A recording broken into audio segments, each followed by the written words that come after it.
Suddenly in China, there are cases in which dogs and cats become innocent victims in this crisis, largely due to the fact that people got misleading information that the companion animals would spread the virus.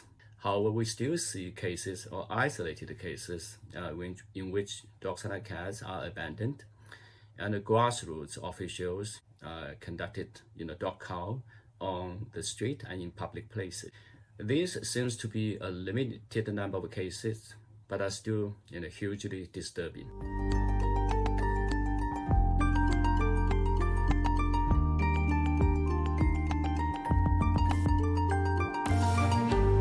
What happened, we think, is that the virus was transmitted to a human either by consuming a bat or by being around the bats, because that's, again, these kinds of things are culturally accepted within China.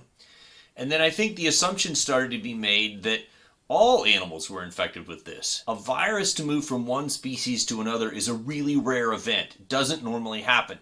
And so this was one lucky or unlucky bounce of the virus from animals to people. And we can generally assume that animals are not infectious to human beings.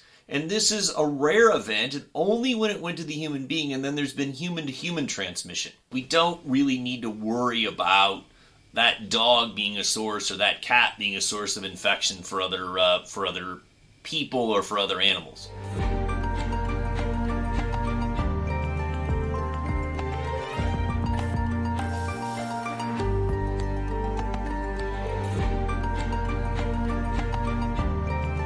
The other way that the dogs and cats have been negatively impacted is when the family members left the city before the city's lockdown. They did leave enough food for the dogs and cats, thinking that they would return in a few days. However, when the locking down becomes indefinite, distressed pet owners started to appeal to animal protection organizations in China for them to go to their apartments and to feed the dogs and cats.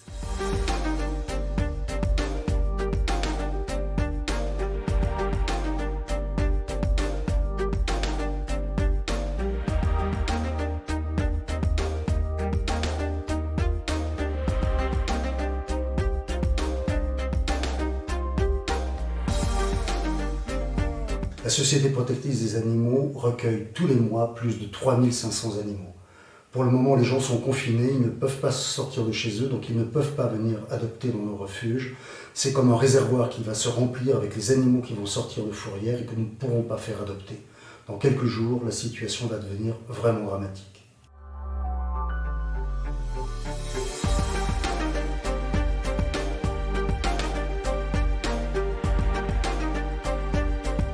Nous voudrions avoir une dérogation, permettre aux gens de venir adopter dans nos refuges. Nous nous engageons à avoir une procédure simplifiée, par exemple un premier contact par Internet, puis ensuite sur place un contact réduit où l'on ne présenterait que l'animal qui a été choisi, de façon à éviter évidemment la contamination entre les personnes, les salariés et les futurs adoptants.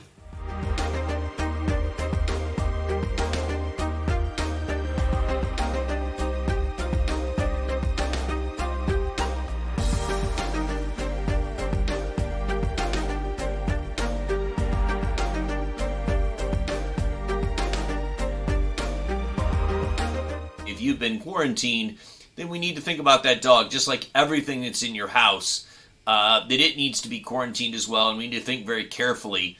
And if you need to see a veterinarian, right, people are setting up very creative things today. We can do that with telemedicine, we can do that over the phone with a video conference, etc., to see if that dog really needs to be seen and minimize that traffic. I think those of us with companion animals are the lucky ones, because our furry friends are a source of comfort and distraction as we all go through this period of quarantine and social distancing. Ça va être l'occasion pour vous de vous occuper davantage de votre animal.